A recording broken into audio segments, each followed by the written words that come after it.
Okay, cool. I will let you lead. All right, we are live. Hi, everybody. Welcome to my podcast, Conversations with Keith, presented by Cherie. And this is her husband, Rich. How y'all doing today? I'm good. How are you? I'm good. Okay. So, on today's podcast, we are going to talk about the business that they have created, which I think is such a great idea. But first, let's get a little bit of information about who they are, where they're from. So, where are you from, Cherie? I'm from right here, Peoria, Illinois, born and raised. What high school did you graduate from? Woodruff. No, I'm joking. Warriors, and my picture is still up. And where are you from, Rich? Yeah, I'm originally from Ghana, but I've been in the state for like almost 5 years, and I work with Amazon and also work with the Army. Okay. You work with the Army and Amazon, keep it at 8A. And just graduated from ISU. Look, she had her Don't forget, right? Graduated ISU. ISU's in Bloomington. Yeah. ISU graduate. What you graduate with? Project management. Okay. Girl, which time? No, I'm sweating. Yes, I like that. So you hear the accolades, and let's talk about Tranzme. Okay. All right. How did you think of Tranzme? So, a few years ago, my son was going to preschool, and they had a busing system. So the Peoria Public Schools bus was supposed to be taking him back and forth. And the daycare he was at was literally 2 blocks out of district. And they would not take my baby to the daycare. They would pick him up from home, but they wouldn't take him back to the daycare. So I was looking for different companies that could transport my child to daycare, and there wasn't any that were available. So that meant I had to leave work early. I had to literally get off of the school bus because I drove the school bus. So I had to get off the bus, get in my car, take my son to daycare, then get back on the bus and finish my day. That's doing too much. I think I just would have quit my job, signed up for Section 8, got me some food, and sat down. I got time for that. Especially when the buses only run like every hour, sometimes 30 minutes. No, and then the school bus. Oh my bad. I'm thinking about the city link. I'm thinking about how they come and you gotta hurry and rush. I remember those days. Yeah, no, I was driving the school bus. Okay. My bad. And I'm like, if I'm a bus driver, why can I not just drive my child? Since but it was like a whole situation. I didn't have enough seniority and all of that. So. Well, sorry to hear that, but it's good that during those trials became a triumph. And so, what does Tranzme do? Like, how does it operate? So basically, we're just a transportation service for children, for seniors. We're going to be adding seniors as well. But so you'll just go to the app, you'll create an account, and then at create an account, you'll tell us we want us to take your child, and you'll answer a couple questions about yourself and the child and your relationship to the child. And you'll just pay, and we'll pull up, and you'll get notified when we are on the way. You'll get a notification once we have arrived, and then once we drop the child off, you'll also get another notification. Okay. And then you'll also you'll be able to track us throughout the whole ride. Now, what's the age limit on the child that you're picking up? So right now we're talking about between 6 months to 18. So that's the age range. So my 6-month-old going to car with you? That's kind of scary. Like, how do I know? That's why we have a tracking system. So you'll be able to monitor any activities that are going to go on. And that's good to know. When the driver drops the kid, you're going to get notification. So anything about your kid is going to be electronically. You're going to receive text. Picking the baby up, then dropping the baby, you're going to receive a test. Okay. To confirm. Yeah. Also, we have been certified in car seat safety. Okay. So I did do some traveling, took some classes. I'm certified in car seat safety.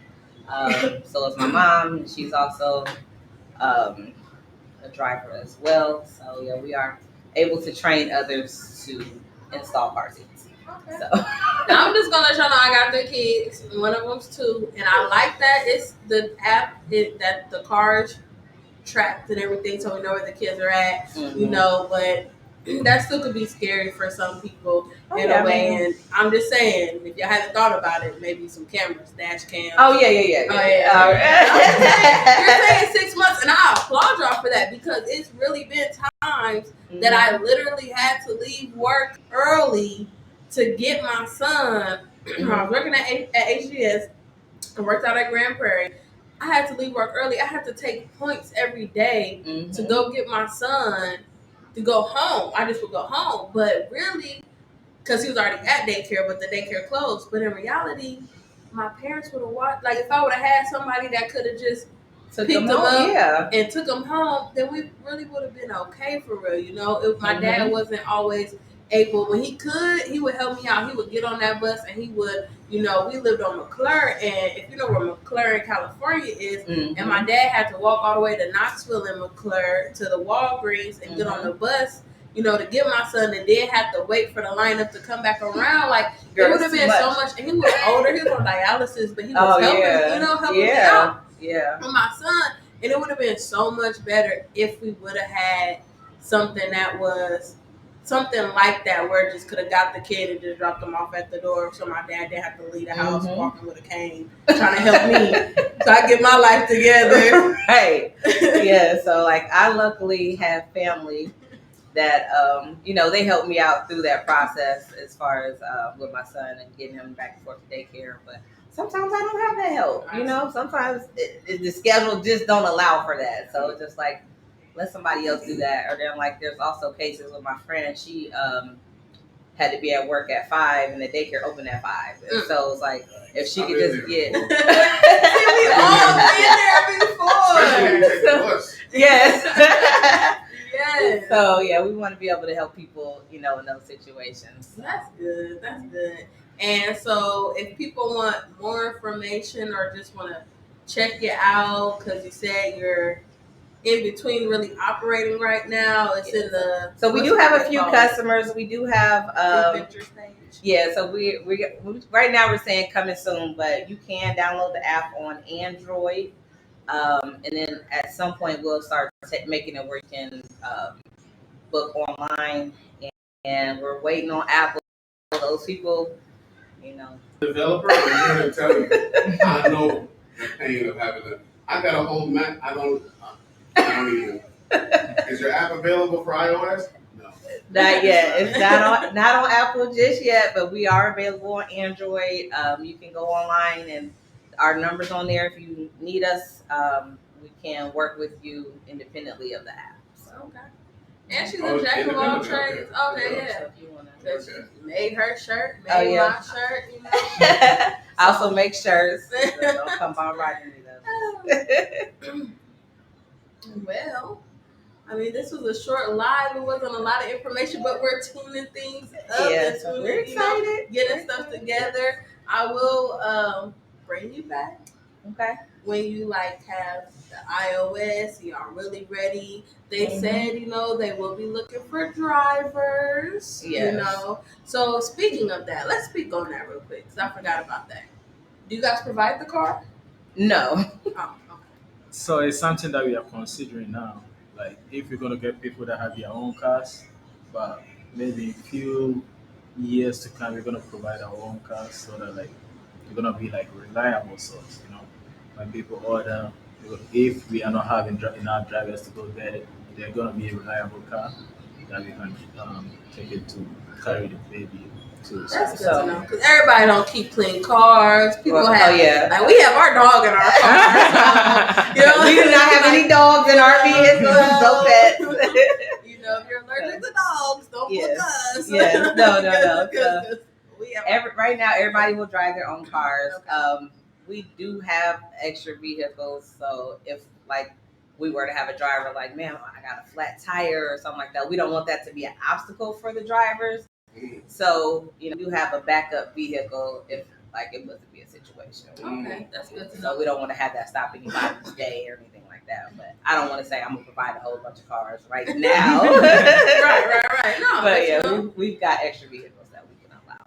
and you know, it's currently in Peoria, so I'm assuming you guys want this to be like a global thing, or Oh yeah, so the system United is States being built so that it can work globally, not just You in know, Peoria. like we are looking for sponsorship. Like trying to.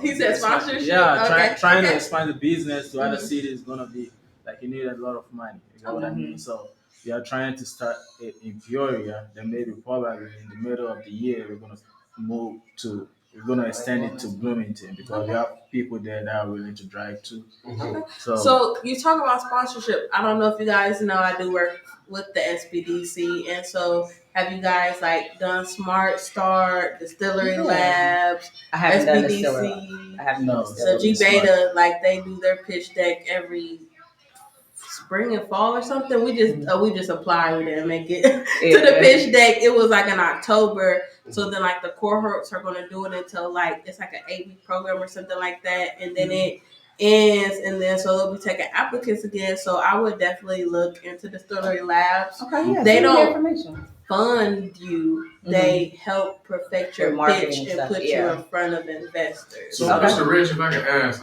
But Smart Start does have money. Smart Start does. What is your objective for funding? Because, as two people who deal with the tech world, yeah, I know as well as you, funding for these projects is extremely important. yeah. It's almost a miracle to get it seems like. So what are some avenues you looked at? And are you guys going public maybe with how much you're looking for? Maybe somewhere out there in the world would be interested in. Yeah, so I'm not really gonna guess. The reason I'm saying sponsorship, we do need cars, like we want reliable source. Absolutely. And providing like a lot of cars for like reliable drivers to drive the car. Yeah.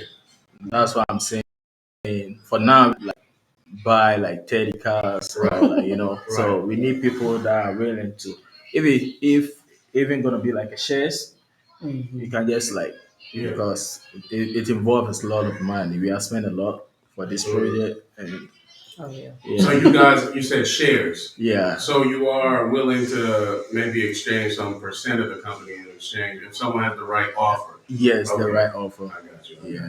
Okay, cool. Because we definitely want to be able to pay the drivers a living wage. Yes.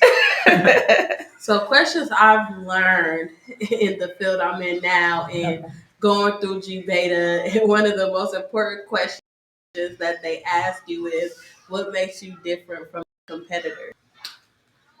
Which there's a huge competitor. Yeah. Right. So like, if you decide to go with Uber, a lot of people use Uber now.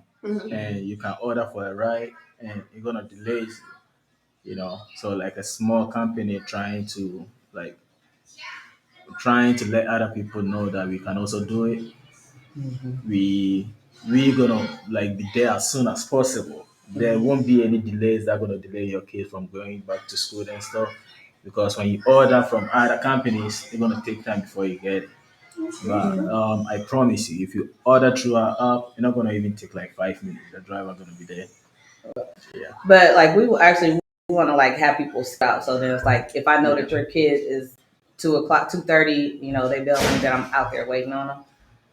Versus other apps, they don't specialize in driving children. They are more like 18 and up. So we are specializing in children. We have experience with working with children. Me working for the school district for over 5 years, and he was I've also been a teacher for several years, so I know how to handle this. He's taught math, sign language. Oh wow, that's dope. Different. Yeah, so. Yeah. And like you said, even sending it to the elders, that really makes a difference too. Because Medicaid only covers like so many rides, and if you forget to call for Medicaid, then you might have to reschedule an appointment. So this is a really good alternative. My son had a basketball game yesterday. Called me. The basketball game starts at 4. Called me at 3:15, asking for a ride. We went down to one car to save money because we want to do other stuff. I work in the morning, he work at night, whatever. We share the car, I said, baby, he already gone to work. Why would you call me at 3:15, knowing Oh yeah. we're down to one car? Knowing we're down to one car. Talk about something. Can I give you a ride to your game? I need a Tranzme. I should have went on the website. My baby, he called. I should have. My baby was like, well, do you got TT number, uncle number, mama? He wanted. I gave him all. I said, I'm gonna give you all the numbers. Mm-hmm. You can call whoever you want, right? But you need to be responsible for getting. You know you're in the team. Yes, because kids are notorious for making plans without adults. Hey, I'm about to try Tranzme. I'm gonna give y'all a review and see what happens. Because my baby need a ride. He's trying to be a superstar. He's trying to buy me a house and a mansion. I'm trying to secure the bag. The additional bag. Because my husband already creating the bag. Okay. You know what I'm saying? Yes. So. Y'all don't mind me. I'm sorry. Like my kids, when they are 7 and 9, and they already make plans without me. I'm like, so how y'all getting there? Tranzme. Who's paying? Once we get there. Oh man, this was great. I'm so happy to have y'all here today. We are happy to be here. Thank you for having us. Yes, ma'am. Yes, ma'am. Do y'all want to add anything? Say anything? Ask anything? You go ahead. I didn't have anything. For now, we're going to come back for the show again. Oh, yeah, of course. It's going to be so much better. We are planning so much stuff. Like, I'm trying to have, like, podcast parties and, like, catered little events where people can have people in the audience. Somebody else might have had a question. I don't got all the questions in it. Somebody else might have had a question. Yes. Just hit me up if y'all got questions. I got answers. Well, I guess you can put out your Facebook if people want to. You can look us up on. So we do have a Facebook page. I haven't updated it just yet, but it's just Tranzme. It's Tranzme LLC is our page name on Facebook. Tranzme. Let me put it up here on the screen so everyone can see. TRANZME. Yeah. So also, like, what made us want to branch out to seniors? I was talking to a lady, and she was telling me about she does cancer treatments, and so CityLink would drop her off, but then they take an hour to pick her up, just like these other little non-emergency transportation services. They'll take at least an hour to pick her up, and so she's waiting there wanting to just go home. You know, it's like bad enough you got to go through these treatments, right? And so she's like, I just want to go home after the treatment. So it's like, okay, well, we can accommodate to something like that. 10 minutes. You shouldn't have to wait another hour or two, just to get back home. Because like it was taking her an hour just for them to pick her up, and then they've got all these other stops along the way, so that's another hour for her to get home. So like that was just too much. I definitely could see you guys being very helpful in like rural areas. I lived down in Arkansas for a few years, and there were some towns that they were bigger than the small towns, but they weren't a city yet, so they didn't have buses, they didn't really have Uber, stuff like that. Just having a cabs were like dang near non-existent sometimes. And it's mostly because most people have cars, but you still have those people that like need help. So all right. Well, thank you for having us. Yes. Thank you, guys. Yes, thank you for being here. And we're done, babe. All right.